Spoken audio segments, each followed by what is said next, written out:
Nous touchons là au cœur de la vie humaine.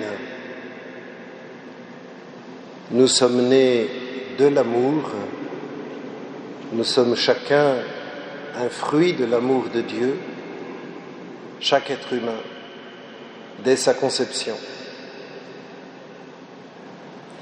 Et nous sommes, à l'image et ressemblance de Dieu, faits pour aimer. Le but de la vie humaine, c'est d'aimer. Ça n'est pas d'être heureux, ça n'est pas d'être libre. La liberté est la condition de possibilité de l'amour. La joie et le bonheur sont les conséquences de l'amour. Mais celui qui veut garder jalousement sa liberté se retrouve centré sur lui-même et incapable d'aimer. Et celui qui est à la recherche du bonheur se trouve dans une situation symétrique mais à peu près identique, où c'est sa propre personne qui est au centre.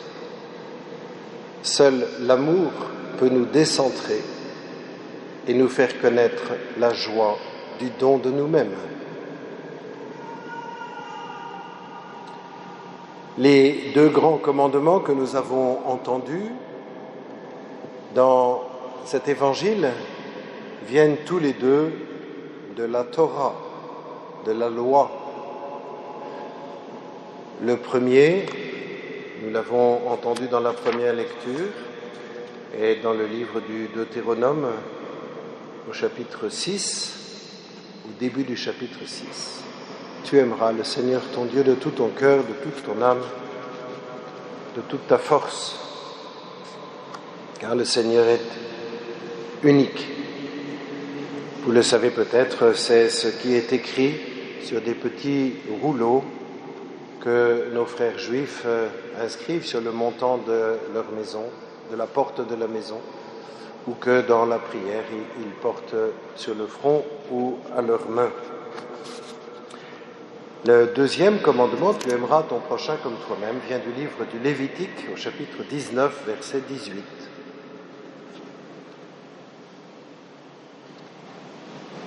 Qu'est-ce qui est nouveau dans cet évangile ? Puisque ces deux commandements sont déjà là, et puisque dans toute une partie de la tradition juive, d'autres rabbis disent la même chose que Jésus, qu'est-ce qui est nouveau ? Ce qui est nouveau, c'est Jésus. Ce qui est nouveau, c'est que dans cet homme-là, Jésus de Nazareth, ces deux commandements sont parfaitement conjoints. Et dans son encyclique sur le Sacré-Cœur que le pape vient de nous offrir, il montre justement comment ce cœur de Jésus est ce cœur qui aime à la fois divinement et humainement. En Jésus, ces deux commandements sont parfaitement unis. Et donc, Jésus devient pour nous un modèle, puisqu'il nous donne part à son Esprit Saint, qui, nous dit l'apôtre Paul dans la lettre aux Romains, répand en nos cœurs la charité de Dieu.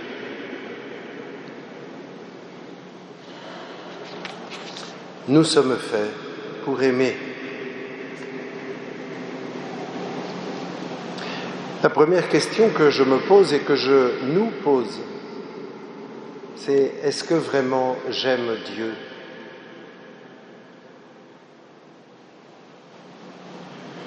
Comment est-ce que cet amour que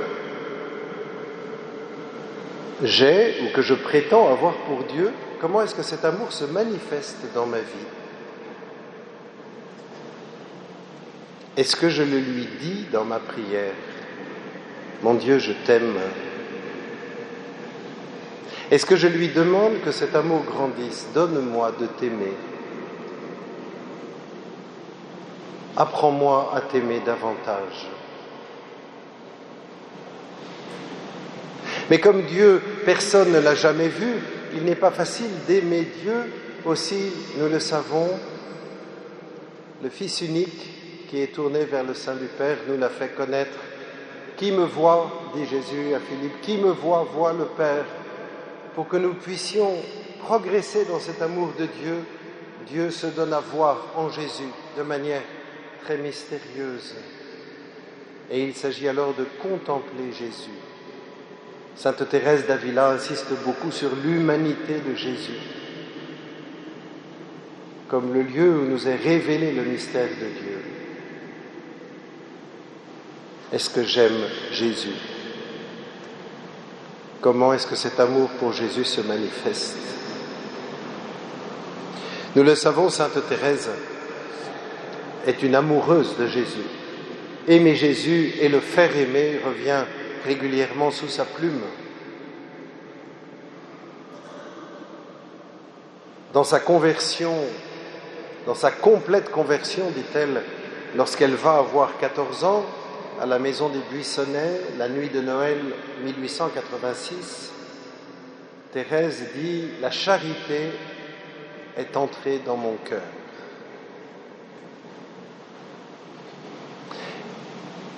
Et avec cette charité, le désir de sauver les âmes, c'est-à-dire de coopérer avec Jésus pour le salut des pécheurs.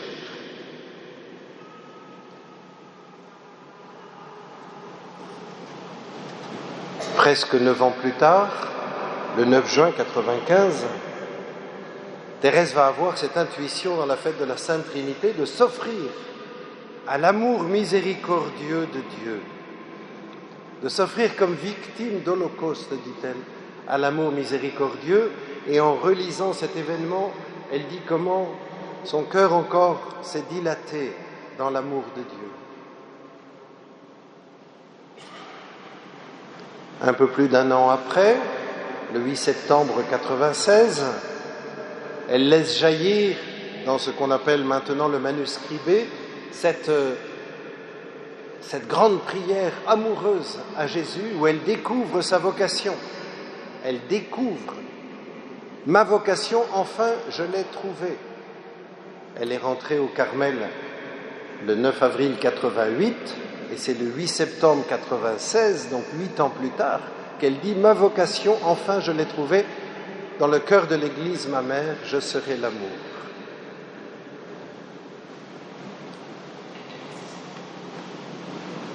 9 mois plus tard, en juin 1997, 3 mois avant sa mort, elle écrit ceci dans le manuscrit C.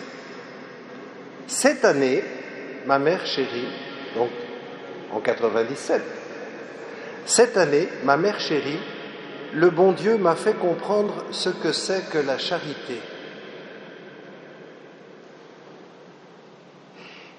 Avant, je le comprenais, il est vrai, mais d'une manière imparfaite. Je n'avais pas approfondi cette parole de Jésus. Le second commandement est semblable au premier. Tu aimeras ton prochain comme toi-même. Je m'appliquais surtout à aimer Dieu. Et c'est en l'aimant que j'ai compris qu'il ne fallait pas que mon amour se traduisît seulement par des paroles, car ce ne sont pas ceux qui disent « Seigneur, Seigneur » qui entreront dans le royaume des cieux, mais ceux qui font la volonté de Dieu.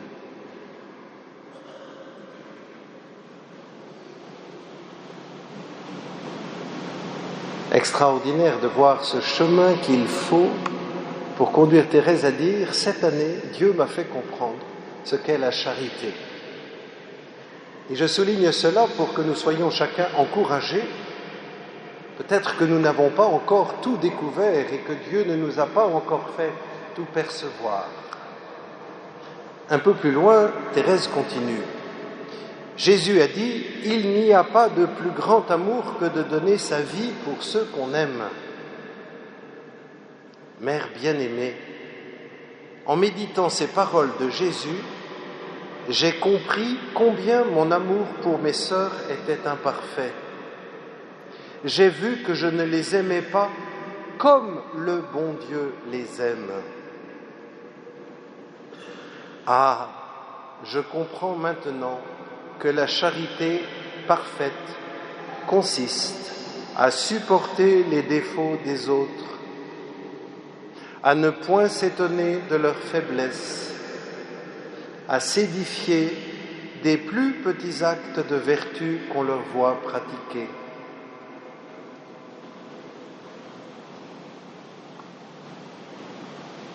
Cet amour pour Dieu et cet amour pour le prochain se déclinent de manière toute simple, toute ordinaire,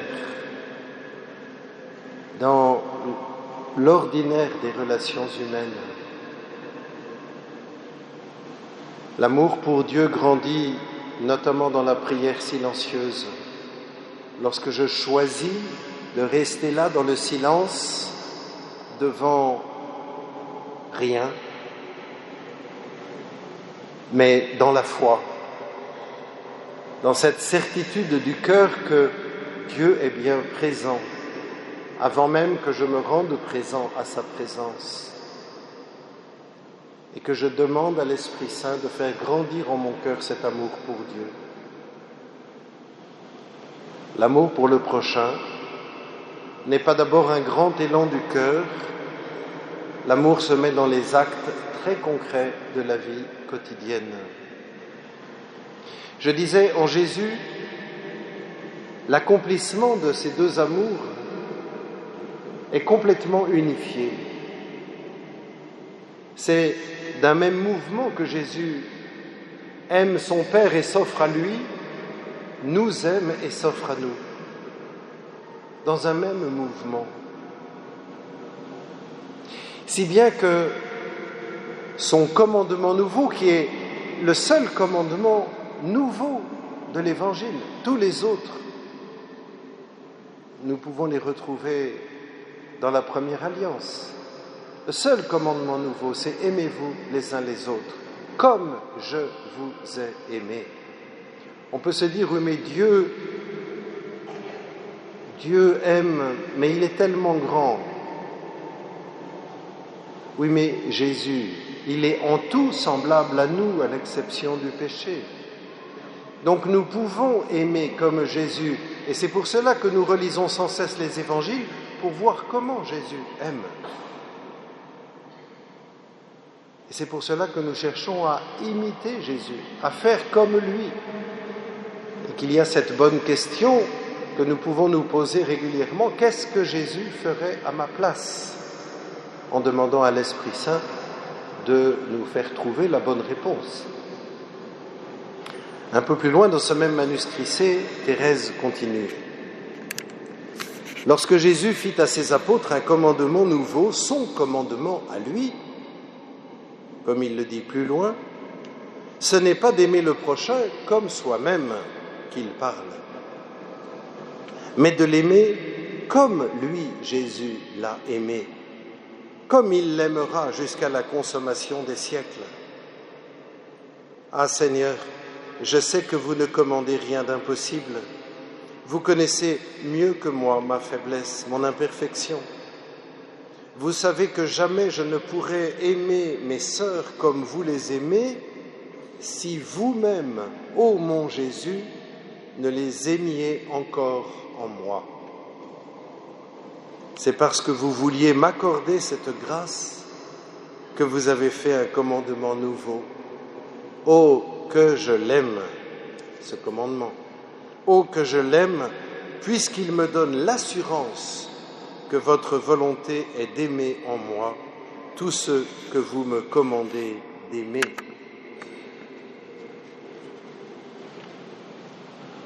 Oui, Jésus, notre grand prêtre, qui accomplit ce sacerdoce précisément par l'unification de cette double charité, Jésus, qui nous donne part à l'Esprit Saint qui repose sur lui, nous rend capables réellement d'aimer en acte et en vérité comme il nous a aimés. Il s'agit d'abord de nous laisser aimer par lui tel que nous sommes, de laisser cet amour nous traverser pour rejoindre notre prochain.